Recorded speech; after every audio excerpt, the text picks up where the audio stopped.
Welcome back to the channel, everybody, and today's video is going to be focused on shotgun meta in Warzone. With the recent nerf to the Gallo, well, you can imagine people are gravitating away from it.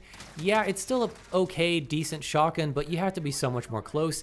It really takes away from what the Gallo used to be, which I'm okay with. I was okay with the nerf. It was a little bit overdone, I think, but overall, I'm pretty okay with it because with nerfs, it's always exciting because it lets other shotguns come out and play, and we're in a point where there really isn't one that's kind of king of them all. Yeah, there's a few really good ones, but now there's more room for all the shotguns in general to come out and play, and that's really exciting for me. So I'm going to give you not only one, but basically 3 shotguns that I think are really great overall, and that could potentially be sort of meta, quote unquote, in Warzone. So let's get to it. The first choice is the Jak-12. This one is probably the most obvious choice for most people, I would assume. As soon as the Gallo was nerfed, I have a feeling people went straight for the Jak-12 in their loadouts, and I can see why, but as you've probably been able to tell, I don't have any gameplay of the Jak-12 to show you. One reason, I just didn't want to touch it. I don't really like using buckshot on it because it's just, I don't know, it just isn't very fun for me to use. Couple that with the super slow movement speed with most of the useful attachments, and I just feel really beefy and slow, but it's kind of a pea shooter outside of 10 meters. But of course, you don't want to be past that. So inside of that, it's actually a really nasty shotgun. I'm not saying it's not good. That's why I don't want to use it. I just don't like using it personally. But the reason I include it on the list is because I can't deny the absolute machine that this gun can be up close. With the nerfs to the Street Sweeper and more recently the Gallo, the Jak-12, with all of its range boosting attachments, has the largest 3-shot kill now of any shotgun in the game, at least the semi and full auto ones. Yeah, even the Origin 12, it cannot hit the same range with its attachments, but we'll talk about that later. The Jak-12 on its own, its range extends to about 7.1 meters for 3 kills. The Jak-12 on its own, its range extends to about 7.1 meters for 3-shot kills. The Marauder Suppressor, the best shotgun attachment for the ones that have it, takes the range up by about 25%, and the largest barrel up by about 15%, so combined you get a 3-shot kill range of about 9.9-ish meters. It's kind of finicky though. I had a hard time getting it quite to 10, but the math seems to check out at least. Either way, that's no joke for 3-shot kills. And with a rate of fire of 300 rounds per minute, 3-shot kills have a time to kill of about 400 milliseconds. Though you can't really miss a shot, but the moment it does, it takes 600 milliseconds, which is more in line with the other guns. And then if you get caught in that 5-shot range, which basically the gun's steep drops from 3 to 5-shot kills instead of 4, then your time to kill is around 800 milliseconds for 5 shots, assuming you don't miss any. So you don't want to be caught in that range. So bottom line, stay close and move well, but this is hard to do when you have the attachments that help because the Marauder, the biggest barrel, and the 20-round mag, which is kind of essential, they all weigh the gun down. I mean, we're talking like LMG with a weighted vest on top of it type of movement. That's why I hate the darn thing so much. Not because it's weak, it's because of the movement mainly and the aim down sights time. So to close the gap a bit more is difficult, which is why you have people who camp that love this gun because it has range and you don't have to move if your back is in a corner. Realistically, your class for ultimate stopping power will probably look like this.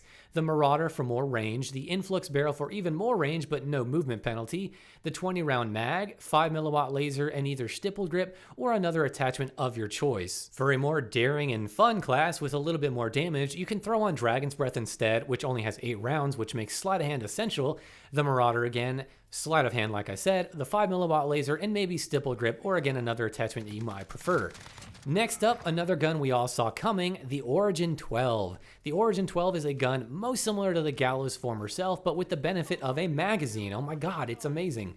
This gun has a 3-shot of around 7.6 meters, but with the attachments that help, the impaler barrel and the choke take it up to around 9 meters roughly. So you won't be getting that sheer range as the Jak-12 with its crazy attachments, but you probably won't use a Jak like that anyway, and the Origin is more suited for mobility with a 12-round mag that does just fine and the big barrel. The suppressor it has, the monolithic, is good, but it hurts aim down sights a little bit more than I would like, and the range is very similar to the choke already, so usually I use the choke over the monolithic suppressor. The range when kitted out for a balanced class is pretty similar to the Jak-12's balanced class, so don't worry too much about the differences between the two. The benefit for this gun too is that outside of that 3-shot range, it goes down to 4 shots instead of 5. So your time to kill jumps from 517 milliseconds up close to about 775, which is technically faster than the Jak-12 in its 5-shot kill range, but not by much. It's not going to make a huge difference, but yeah, technically it is a little bit more forgiving past that initial 3-shot range.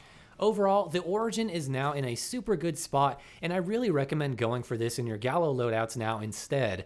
The magazine is such a welcome change, and honestly, some of you will probably wonder why you didn't just use this more in the first place because of the magazine. And last on my list, an unorthodox choice, but the Vlk Rogue with Dragon's Breath. This is by far probably the most balanced and rewarding shotgun for people to use for a number of reasons. It's got great range like a pump action, semi-auto spammability to a degree, legs don't do any less damage, and it's one of the faster shotguns in the game movement-wise until you hurt it with movement speed attachments, and it also has the Marauder suppressor, which, like I said, is one of the best shotgun attachments you can get.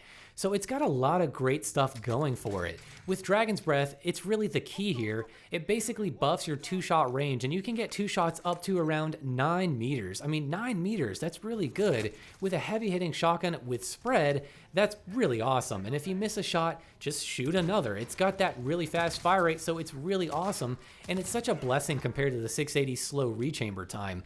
The only issue this gun has, really, to me, is recoil. If you use the no-stock attachment, your recoil isn't unbearable, but it kicks like a mule. It kicks pretty hard for a gun like this, more so than you might think. So follow-up shots might be a bit more difficult to manage past a certain point, but this gun is easily one of those sleeper shotguns, and it's easily one of my favorites, but it's not my favorite. That goes to another shotgun love of mine that you might remember. As for my class that I usually have been using, I just go full out with this one, and I've been using the Tsar barrel, which is the biggest barrel, the Marauder suppressor, great attachment, 5mm laser, no stock, and of course, Dragon's Breath.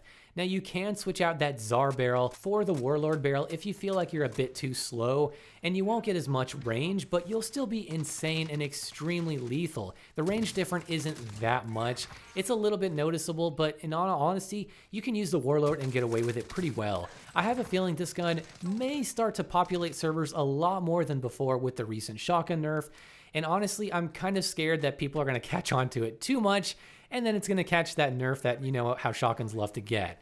And there you have it, my friends. Those are the top 3 shotguns that I think most people could probably use and get away with, that I think are the closest thing that we have to being a meta in terms of shotguns. These are definitely going to be able to compete up against a lot of SMGs, but they're very punishing if you miss a shot. I haven't tried them in IR trials yet. I probably will at some point, but I've just been enjoying my time in Plunder and trying to get gameplay with these, so we'll see if that comes along. But these shotguns are very, very good, and I definitely recommend giving them a try. The other shotguns as well, like the 680, 725, they can work too.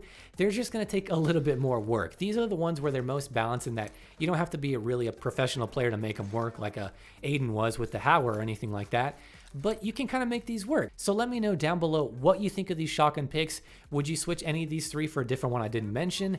And with all that being said, I want to see you guys in the next video.